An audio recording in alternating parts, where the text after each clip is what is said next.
Okay, so we're going to jump right in to why we name an activity plan. Why do we give a name to anything? It is a single word or phrase that helps us identify what's going to come next or come after, or be able to understand exactly what this thing is that we're going to be doing. So let's look at a couple of reasons why.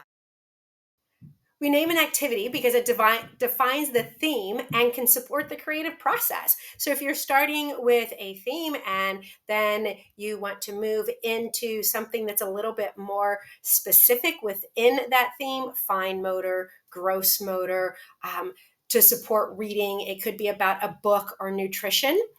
It's adaptable to other activities. Is it part of a series? So it can be, if you were doing maybe the Very Hungry Caterpillar, then could be the nutrition aspect of the Very Hungry Caterpillar, sequencing for the Very Hungry Caterpillar. So that is another reason why you would want to create a name for it.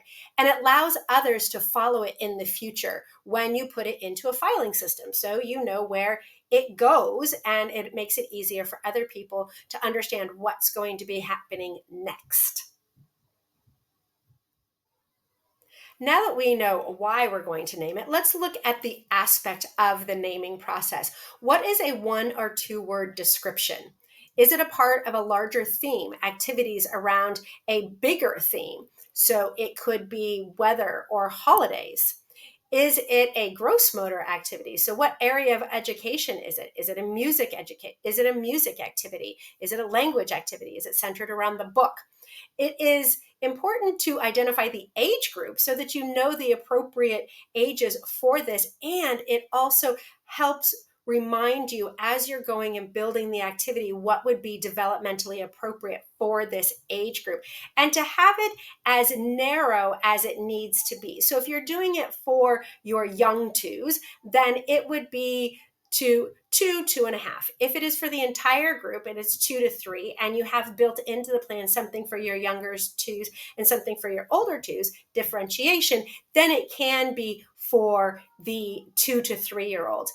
When we're talking about infants, that's where you want to be a little bit more particular, because infants 0 to 9 months, older infants, which would be 9 to 18 months, and remembering right around 12, between 9 and 13 months, children are walking and they're on their feet. So you might have a different activity for those who are moving and those who are not moving. So keeping that into consideration, and then you've got your toddlers.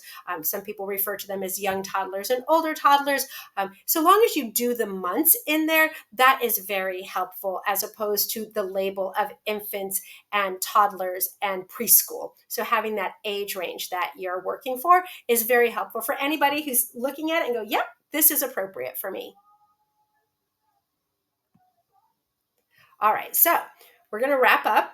And what is the next steps? The next step is building these activity plans on this foundational information of the name.